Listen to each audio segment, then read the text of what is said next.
Welcome back to the Dead Elephants podcast. Hey, Duncan. Oh man, How are you? I am doing really good because this is our first guest. You mean you're not the only one in the room? No, there is a third in the room. Dr. Cara Martin. Oh, no, Dr. Martin. No. No, you can call me The Reverend Doctor? No, nothing like that. Professor. adjunct professor. Adjunct. That's all I Adjunct get. professor. Sorry, guys. I've always wondered, how do you say that word? Adjunct. Adjunct. Adjunct. Adjunct? Adjunct. Adjunct. I just think that means you're next to the professor. That's like the assistant to the regional manager. Side by side with the real thing. Well, she's a lot more adjunct than we are, I'll tell you that much. Oh, mate. We're not even in the room. Yeah, not even near orbit No. to professorship. I don't even know if I've met a professor. No, wouldn't know that. Oh, no, I think I've got one on the I leadership can't team. think of anyway. Yeah. Yeah. They're there to keep me theologically in check. Cara, it is so good having you on the show. I know that your area of specialty is this idea of workship. We're going to unpack that over the next couple of episodes. And if you're new to the Dead Elephants podcast, when we have a special guest speaker, they're actually going to feature on the next few episodes. This is our docu-series. That's right. And because we would really want to jump in and dive in deep to whatever that topic is and give it the air and the space that it needs. And so, Cara, welcome. Thank you. Do you want to... Privilege. Because I don't know if that definition of who you are was good enough. Was there any stuff that you want to add to that? I guess that's the guts of it, isn't it? Yes. No, I'm an author, a lecturer. I'm a mentor of people. I coach people in various areas, management and leadership and things like that. I'm a mother. I'm a wife. All those things. That's why it took us almost 3 years to get you on the podcast. She's adjunct to a lot of things. Yeah, there's a lot of space. Okay. All right. Well, I think what we should do is episode number 1. Let's unpack a little bit of the ministry that you do and the stuff that you're involved in and what you're really passionate about. And then I think we can probably dive in over the next couple of episodes into some of the key areas within that. Does that sound good? Yeah, absolutely. So my understanding is that you wrote a book called Workship. In what year was that, the first one? 2017, first one came out. And we've since had Workship 2 and we're working on Workship 3. Is that correct? Yes, you know all of that. Wow. Yeah, what did you say last episode? Cara needs a new title, I think you said in our previous recording. I did. It's That hasn't been released Well, yet. it's But so very unoriginal. true. This bookseller said to me, never name your books like that because So the why- second one never sells as much as the first one. Third one just dives. So I'm going Did to you change point the at- title. like Led Zeppelin and say, look, I got 1, 2, 3.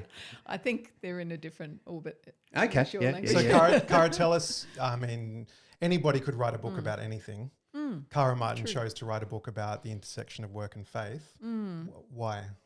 Well, I was asked. Is there really? You see, I think it takes quite a bit of ego to think I need to write that book about that, and people need to read it. But I think that all the time. yeah, I was going to say that. Didn't stop, Duncan. and my argument is proved. Yes, but there was a student that I was teaching when I was teaching at Ridley College in Melbourne, and his dad, I didn't realise, was a publisher, and he told his dad about the material I was lecturing on, faith work intersection, and his dad, the publisher, wrote to me and said, "Would you consider writing a book on this?"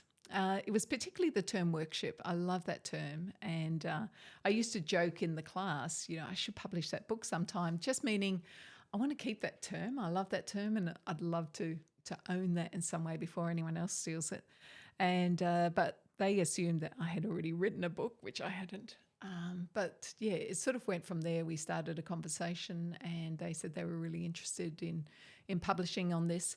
And it was particularly because in Singapore, what they found there was that there were Christians who were going to church on Sunday and then thinking that God had nothing to do with Monday to Saturday. And so they were throwing themselves into their work, and Singapore has a high intensity work culture, and sometimes making heaps of money, and just seeing that as completely separate to their faith life. And he wanted a book that began to challenge that. Okay. I often find that like people will talk about this like work-life balance, right? Like that we've got this competing forces in our life, and sometimes we've got to find a way to juggle family, faith, work rest, play, whatever you want to call it. And it's like this analogy of kind of juggling balls. And I feel really resistant to that. Like I actually think it's probably better and more honoring to say to a person, you can't. There's not a way to juggle that well. And in certain seasons, stuff pulls pretty heavily on you, and you should just be okay with that. Yep. Where do you stand on something like when you hear someone's talking about like a balance or these idea of these different spheres of your life? When you hear stuff like that, how does that make you feel as the expert on the subject? I say it's a myth. Okay. You're absolutely right. If you take work-life balance, I just hate that for a couple of reasons. One is that work isn't the opposite to life. I think that's a false sort of dichotomy, and that creates all sorts of issues if that's the way you think. But a lot of people think like that. The second thing is that balance thing. If you think of a balance, a set of scales, then you need something that's constant to weigh something. So you need weights that you can put on, and then you can achieve balance. The problem with work versus life is that neither of those are constant. So you might achieve it for 1 second once in your life, this equilibrium, but most of the time things are moving and shifting all the time. So I like to think in terms of rhythms, and I think that's the way the Bible tends to articulate things. That's much more biblical in the way we conceive it. So how do you know if you're in a good rhythm? Well, I think it's about a sense of equilibrium, and it needs to be tested and checked every day. So one of the things I do every day, I do an examine, would be the Latin term, but just an examination of my relationship with God, and basically I think how was I open to God today? What gifts did I receive from God? How was I closed to God today? And what am I going to do as a result of those reflections tomorrow? So that sort of just regular checking in with God and testing and asking reflective questions, I think is really critical, just to see whether I'm in that right rhythm or not. And it's so obvious when I'm not. Like, I tend to have family members or friends who say to me, "Have you done your examine lately?" or because they've noticed that you haven't. Yeah. Okay. because they can tell I'm out of rhythm in some way. So it really, once people see you in a good rhythm like that, then they're able to sort of prod you when you're not. So the other thing that I do is I have regular beach days. The beach is a place where I just surrender to God, and I just enjoy God, and I have beach Sabbaths. And I'm not against that. I was going to say, there's your next book. If you write a book called Beach Sabbaths, people will buy that. We're there. Yeah. And my family again say to me, or friends say, "Have you been to the beach lately?" I say, okay, that's a clue that things are out of whack a bit, and I need to have that deep time with God and recalibrate. Do you find that those moments where you get down to the beach are like, is that like a pause reset for you? Is that a happy space for you? Is it a contemplative space for you? Because, I think I have those moments and they serve as anchors for me, is that I kind of have to return to base almost of those kind of experiences to, we did an episode on mindfulness a couple of episodes back, but like recenter myself. Yep. Is that how you feel? 100%. Yeah, it's all of those things. It's I don't have to ask where God is when I go to the beach. It's almost like instantly that's my space where I sense God. And it may be something different for other people. Some people might find it in the bush or some other place. There may be a comfy chair where they instantly have a sense of God's presence. But for me, sort of the beach is the place where it's like heaven touches earth for me. Like I don't have to try and find God. It's just like, He's everywhere. I'm here with you. Yeah. And I think there's something about, the liminal space of that, the limitless. You're looking out at the horizon, but the ocean keeps going, which just helps me to become more grounded, like in a strange way that here I am certain where I am and that God is in control, and there's things that I have absolutely no control over, but that's okay. And what else? I think also there's just that, I think in the fall, what sin impacts on is our relationship with God. So at the beach, I feel connected with God again. Relationship with each other. So often at the beach, I start to reflect on my relationships and how they're going. And then it's relationship with creation. And that's the other thing that I feel really connected to again. So I'll walk up and down the sand and I'll begin to become really aware again of creation, the temperature, what's happening around, the sound of the waves, birds flying, and just reconnect. So it's sort of a reconnection place. I'm not a beach person, but I do see what you're saying. I can imagine you can easily find God at the beach. What about at work though?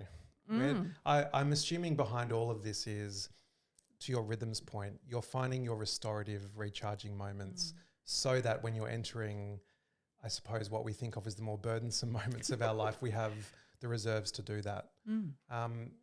How does a person of faith see God in the office in the way that they see God at the beach? Or is that not even the goal? It's absolutely the goal. And I think part of the problem is that we have this real dualistic thing where we tend to contain God in certain places, and usually it's church on a Sunday. So most people, when they think of God at work, they think that they have to take God to work, almost like God's in my backpack and I'll go to work and I'll let God out every now and then when someone asks me what I did on Sunday. But God is actually He was already there before you arrived. That's right. He was already working away there. He's already at work in the people that you see around you, maybe at work through your work in some aspects. So, I think the beach is that sort of really big restorative thing for me, but it enables me to begin to see God's fingerprints again in my work and in my workplace and in the people that I work with in different places. I used to love that quote by, I don't think she said it, she for sure ripped it off from someone else, but Brooke Ligertwood said,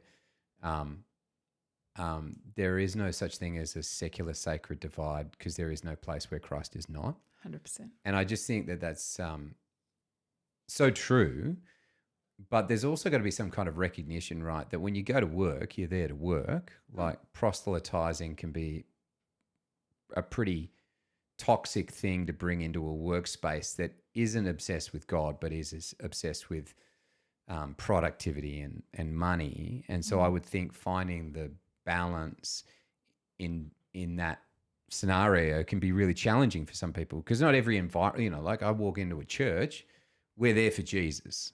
Makes it really easy. When I worked for, a radio station, I walked in there and we happened to work for Jesus, and so that made it very easy to be bold in my faith. But if you're, in just a regular office environment and you're doing, financial accounting, it's like, it's not everyone in there is Team Jesus, right? That's right. So you might need to be respectful and curious. Yes, you're there primarily to work. And I think that's a critical thing. But there are a whole load of ways that you can actually connect with God and worship God in that space. So one of the ways is doing your work excellently. So Jesus talked about, by your good deeds, people may see your Father in heaven. So if you do excellent work, then that may be a way that people begin to inquire, what is the source for that? I think there are often opportunities for pastoral care in an office environment where you can just get alongside and encourage other people. I remember my husband once worked at a place and he got a tip off about something, and he went to this other guy and he said, just to let you know, this thing is happening in your area. And the guy said, what are you doing? Why are you helping me? Yeah. And my husband said, so that you can you're make some adjustments, be prepared. Yeah. And this guy said, don't you realize we're in competition? He said, don't think I'll come to you if I hear anything. Wow. And it was just like, oh my goodness. But that was actually, that made David stand out because he wasn't doing that hyper competitive, ambitious type functioning. He was saying, no, we're in this together. So that sort of attitude, you can actually stand out quite easily in some offices just by simple, humane things like that. Offering care, getting alongside someone, offering to pray for people. I have never, in any work environment that I've been in, if I've offered to pray for someone, they've never said, no, don't pray for me. Yeah.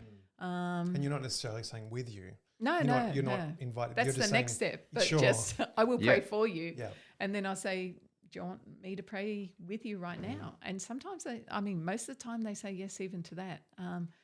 And that's, so there's lots of opportunities to do that. I think also just inviting God into the everyday. God's as interested in the numbers that you're crunching as an accountant as he is with, the moments when you're getting up the guts to ask someone whether they'd be interested in coming to church. Like, I think God is interested in the detail of that stuff. This is his creation. All of it is his. He's interested in the way it works and the way it moves. And there's a whole load of stuff that goes behind numbers in accounting in a business that actually be really great to invite God into. I remember Tim Keller saying in a sermon once, a moment that really moved me. He was trying to break down this sacred secular divide. He's talking about Why would he need to do that? It's already done. yeah, it's true. He was the prelude to Kara. He wrote the introduction. It's not like Jesus needed help with that. Oh, well, I'll wait until Keller gets on it. But no, keep on going. Don't hit me on Keller, Duncan. You know it's my soft spot. It's fine. But he talked about cleaning a kitchen at home. And if you really play it through to its end, if you don't clean that kitchen and you just leave it to fester, eventually someone's going to die of bacterial infection. We see it as so mundane, but when we play the sliding doors of, if I don't reconcile that balance sheet, if I don't clean that kitchen, the chaos that will ensue by my mere absence, we don't often think about what would happen if we don't turn up and the way that disrupts order and brings chaos. And I think when we play that sliding doors, dignity starts to emerge and purpose starts to emerge because for me, my unwillingness to accept that notion is, am I okay being a piece of a much bigger puzzle? And my heart to want to be God, quite frankly, sometimes isn't satisfied with that, but I have to make peace with it. But to know that I'm part of a bigger story of redemption and order, and what I have done today has actually made a difference.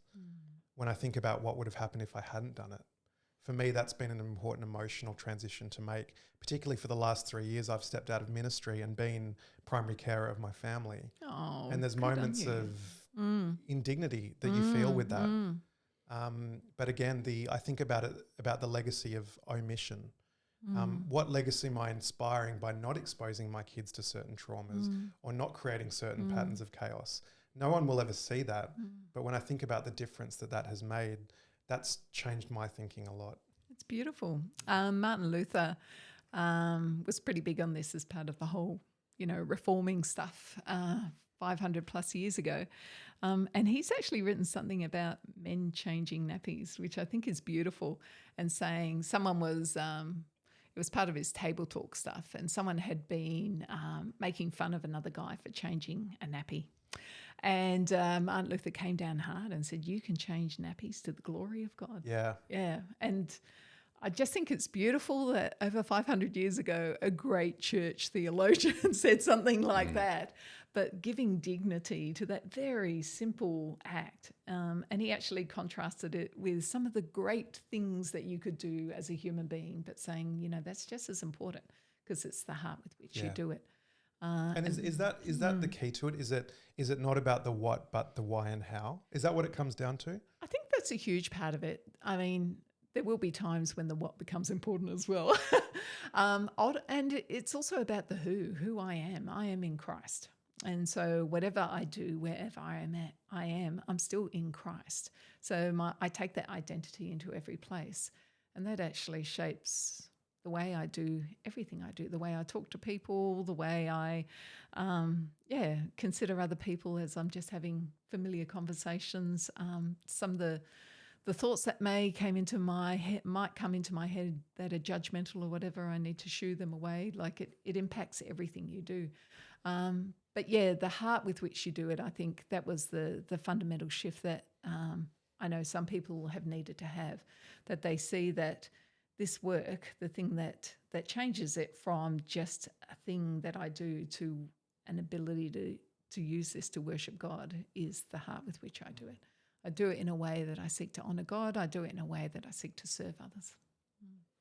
I think we had this conversation at church about this idea of like three overlapping circles, mad on a Venn diagram. Top circle is Sick for a Venn diagram. yeah, mate, love it.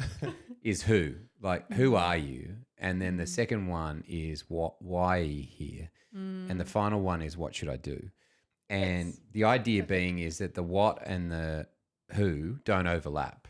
It's the why that overlaps. And so who are you is that for someone who calls on Jesus, as Lord and King, you're a beloved child of God. That's who you are. And that doesn't change. It doesn't shift. It doesn't waver. And then the question becomes, why am I here? And I think, Presbyterians want to hear they do a lot right. But I think what they did really well was the Westminster Confession. Man's chief end is to glorify God and enjoy him forever is really beautiful. It is. I would say that that's probably, a rendition of to love the Lord your God with all your heart, with all your soul, with all your mind, and with all your strength. And so as a Church of Christ guy, I prefer to use scripture. And we just, that's your why, and then I think to your point, your what then becomes, what am I supposed to do? And people often substitute what for who and why. Yeah, So, that's right. so one of the greatest challenges I found is that you can become so obsessed with what you're doing that it starts to become who you are. And when your what is removed, you are shattered because you've replaced your what with your who. But I know Who's this. on first? Yeah, exactly. Sorry. I was feeling it too. But it 100% also takes God out of certain scenarios. Yes. That Yeah. question of what does God want me to do? Yeah. As if there's one avenue with which he could be in and therefore one avenue in which he's not. Yes. Yeah, And that's bad theology, actually. totally. Whether I go left or whether I go right, sure, I want to make a good decision. But and I wouldn't say it, but in my emotion, what I'm starting to believe is that God's going to be there and he's not going to be there. Yeah. And that's problematic. 100%. Jonah chose not to do what God said. It's not like he was like, oh gosh, I've got to chase him in the ocean. Someone find me a fish. Yeah. He was fully prepared to be at work through that situation as well. A little bit more stinky and a little bit more damp, but So I had a guy who was a business guy. He was an investor and very successful, and he was showing me around his business, and I was really impressed. And I said, "Do you have people who aren't Christians working here as well?" And he said, "Yeah, absolutely." And I said, "Wow, that's really impressive." And I said, "How do you balance that though? Like you seem so 100% sort of focused on Christ in what you do and the way you do it." And he said, "See that room there? That's the boardroom." And I said, "Yep." He said, "I check my faith at the door when I walk through there, and everyone around here knows it." And I just froze in myself, and I said, "What do you mean?" And he said, when I go in there, he said, I can get angry, I can swear, I can let them have it. They know that, that's in there. Yeah. There's no nice Christian stuff. I'm absolutely at it. And I don't think my face could disguise my disappointment with that statement. Like, I just think that's actually terrible theology and terrible, not a great way to act. And what are they learning about Jesus through that? But it also disturbed me that he felt that he couldn't Christianly go into that boardroom and make hard decisions and be honest and so on. I don't think you can check your faith at the door, but that's what a lot of people do end up doing as Christians. They feel to survive in the workplace, that's what you have to do. You check your faith at the door. And then when you go to church, you check your work at the door of church. Is that just because it's too hard to meaningfully think? Is it too hard to work that out with fear and trembling, and therefore we take the lazy option? I think so. I think that people haven't often heard much about it anywhere else. It's not often spoken about from the pulpit. It is from your churches because you guys are awesome. But but there's a lot of people true. who've It's good to be acknowledged. She's not wrong. Thank you. and humble. Humblest guy I know. But yeah, people often haven't heard much about this and haven't been taught this. The thing I do to shock people first up is that I say, you know why people were created? They were created to work. Yeah. And people are like, what? Yeah, good. look at Genesis 1. You know, you were Yeah. created. The very first I was so command. angry when someone pointed that out. Seriously, through Really? oh my gosh. So I won't make this about me, but Please. I will for a minute. I shared on last season on my 30th birthday, I ended up in a psychiatric hospital. The big trigger point to that was anxiety and indecision about career choices. Wow. So I've been a little bit nervous about talking to you, sorry. but also curiously observant and wanting to learn, because this has been a really, really hard journey for me. And I don't know where it came from, because my parents didn't force it on me. My school did. So it's an internal pressure that I've had on myself. But my application had been that, well, work just sucks because I don't know how to reconcile this. And so when someone said, you know, work was there before the fall, Yeah. my first reaction was, screw you. No, Like man. if you, Wow. They're I- naming I was- animals, No. they're tending fields. I was in Come ignorance on. until you Yeah. pointed that out, and now I can't be ignorant to that Yeah. fact anymore. Rat. And it didn't get me off the hook anymore. So it was a book called, you might be familiar with it, Your Work Matters to God is Yeah, the name of the sure. book. So that was the Classic. first one that was ever introduced to me on this topic. I That thought you were going to say Mr. Busy, but that's okay. No, I was reading Mr. Men books. not Mr. Busy. But yeah, look, it's been that reality that work is pre-fall is such a simple point, but so profound in its Yeah. implications. Well, yeah, the other depressing factor is that you'll work in heaven. Yeah. I know. Yeah. No retirement. You can't escape it. But like, I feel so differently about this. Like, I actually feel like, and I'm probably going to annoy a whole bunch of geriatrics, but like, I think retirement is just awful. Oh, yeah. Like, you get these incredible individuals who have all these amazing skills, and we just say to them at an arbitrary age of 65, you're kind of no longer valuable for a workforce, and so we're just going to season you out. And yet, they're like brilliant. And I kind of, you know, I've got a bunch of friends who have the capacity now to retire and no longer work and pick what they want to do. And I keep saying to them, you could be so bored. You're so high capacity and you're so excellent. You've done all this work to get to a place where you're like mid-40s, so you can just stop, and you're going to last about 6 weeks before your wife goes completely insane because you're so busy around the house. And she's like, can you just get out of here because this is my sanctuary? And it's like, surely work can still be fun post-fall. We just have to be aware that it's not like we're not batting 1,000, that sometimes we put our hands to it, it falls apart. And that's probably part of a sanctification process that we need to go on, right? 100%. So that's the third depressing thing, that there's no such word for retirement in the Bible. And Yeah. I think work is fundamental to who we are as human beings. We're not meant to not work. We may stop paid work at some point. We may decide to really explore some of our creativity that we haven't had time to in the past because it isn't rewarded the same way. But whatever you do with intent or purpose, I define as work. And, I love that. And Okay. That is we good. need that. We need to find things where we do that. We need the joy of losing ourselves in something like building with Lego or something like that. Which As she looks around the room. There's nothing wrong with it. Can I point out that the reason I build so much Lego is because there's a start point and the end point, and I spend Yeah. most of my life working with people where there is no end point except eternity with Jesus. So I can get to the end of building a TIE fighter, and it's flipping done, that's great. and it's great. Yeah. There's a real sense of satisfaction when I look. Is at that what those. helps you sleep at night? Is it? That's that mate, justification? why do you think so many pastors end up mowing lawns? True. Because it's done. yeah. Yeah, it's You know? tangible. Yeah. Yeah, that's right. We need that. We've spoken a lot about Christian subculture, if I can put it that way. In our broader culture, what are the things that you see happening? I guess post-COVID would be one phenomena there in terms of our work, but just generally, what's happening in broader cultural approaches to work, and how do we as believers seek that with wisdom without taking everything blindly and accepting, but be discerning? So where are we going broadly, and how do Christians think about those broad trends? Okay. In just a couple of minutes or About 90 seconds, Cara. Okay, right here.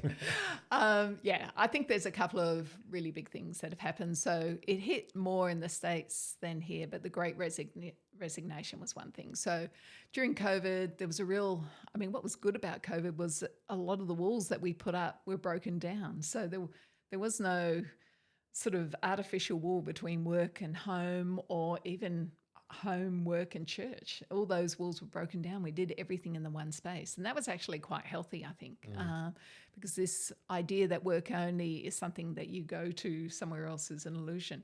What was bad about that was that work became 24/7.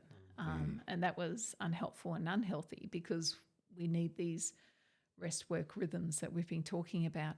But that time of introspection that people had a chance for led to people thinking, wow, do I just want to be a wage slave for the rest of my life? Or do I just want to make widgets? Or do I want to, they started to think, what is my life about? Where is the meaning and purpose? And so a lot of people ended up resigning from their previous work as a result of that. I think one of the troubling aspects of that as believers is that there is no perfect job where you will find meaning and purpose. Work was never meant to hold all of that. Jesus holds all of that. So trying to find meaning and purpose purely in your job doesn't work. But yes, there is meaning and purpose in knowing that God asks us to steward his creation, and we do that through work. That's a different thing. So that distinction of not trying to have work hold everything that I am, or my why and my who, but seeing that is secure in Christ, and therefore I have a freedom that I bring to the work that I do, because I can see its place in the way God created everything. That's an important thing. The other thing that started happening is this quiet resignation type thing, the quiet quitting on the job, that thing. And it's got different terms in different places. I think in China it's called lying flat, which I quite like. So, I do the work that I'm meant to do, and after that I'll just lie flat. I think that's an unhealthy sort of aspect to work as well. It comes from this basis of, I don't want to, I'll only do the work that I'm paid to do. I won't give my work more than I'm meant to. Which, there needs to be negotiation around that. Your workplace will always seek to take more of you than you're perhaps prepared to give, and that's whatever job you're doing. But I think this thought that therefore, I suddenly cut off. Well, someone's going to pay a cost of that, and sometimes it's your work colleagues who do. Someone's got to step in and take up on that. So it's an unhealthy view of work, in the sense of that work is part of a capitalist machine that's trying to drive me into the ground. That's an unhealthy way of looking at work as well. So being aware of those things, those different tensions, I think sometimes the quiet quitting can almost turn into the aspect of wanting to be idle, ideally, versus making work an idol, IDOL. I think both of those extremes are unhelpful, and the Bible talks about both those extremes. So in Thessalonians, it's the sluggard. Yeah, well, yes, there's that. Look at the ant, how busy the ant is. But it's also Paul talking to the Thessalonians and saying, no, you need to work and feed your community and look after other people. Work has its place and it's important. I think some of those tensions that we're seeing in society, there is still, it's interesting, I was talking to a management consultant recently. She was saying everywhere she goes, people are talking about meaning. How can I find meaning in my work? So that's a really big thing at the moment. And actually, I think there's an opportunity as Christians to speak into some of that as well. That, work is a place where we can get a sense of meaning and purpose. We just got to make sure it's not that ultimate meaning and purpose. Work isn't just meant to be something I do to earn cash so then I can really live. Work is meant to be more than that. And I think people are sort of trying to figure out how they can get more out of their work.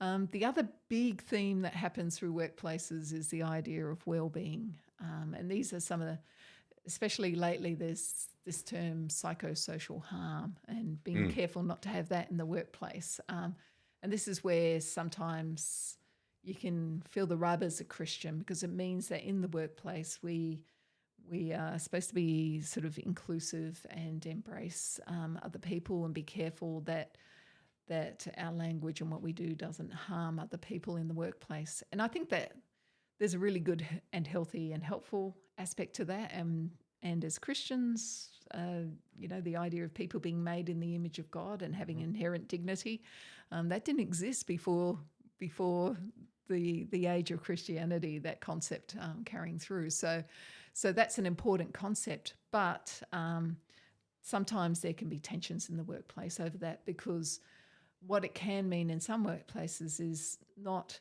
that we come up against someone, even let's say someone of another religion. So you get a Christian and a Muslim together. Well, we're never going to entirely agree there, but we're going to be able to work alongside each other and tolerate, even be curious about each other. But I'm never going to say necessarily that someone of another religion has it all right and deserves to be preferenced. So there are times when you just can't agree on everything, and I can't advocate and support in that place. That can have some tensions in the workplace, but hopefully we can have, I think John Dixon referred recently to ethical imagination, to be able to hold things that we disagree in tension but still love the other person and care for the other person. Democratic society has two people with opposing viewpoints, and we need to find a place to find commonality, which, like, for Christians becomes, to your point, like, you can still love a person in their humanity, even though we have cultural conflicts, sexual conflicts, religious conflicts, economic conflicts, demographic conflicts. Like, I mean, there's an endless list, right? There's an endless list of conflict that you could set up if you wanted to. But there is a place where humbly you could love a person just for being a person in the name of Jesus, right? Yeah. So I think I'm probably going to call it to an end on this episode, because what I'd like to do is kind of double down on this career stuff in the next episode, especially because it's very anxiety-inducing for Chris. Just. Cara, at the end of next episode, I want to know what the call is over my life. Okay, we'll sort it out. That is my No expectation. All right. Listen, if you've got any feedback, please jump on the Discord server. Give us your feedback then. Obviously, I have become Amish and quit social media completely. We're going to jump back in with episode number 2 on, do we choose a career, or does work choose us, or is someone else doing the choosing? If you've got any questions about what job you should do, Cara's going to solve it. Next episode, next week. Tune in. We'll see you again then. See you then.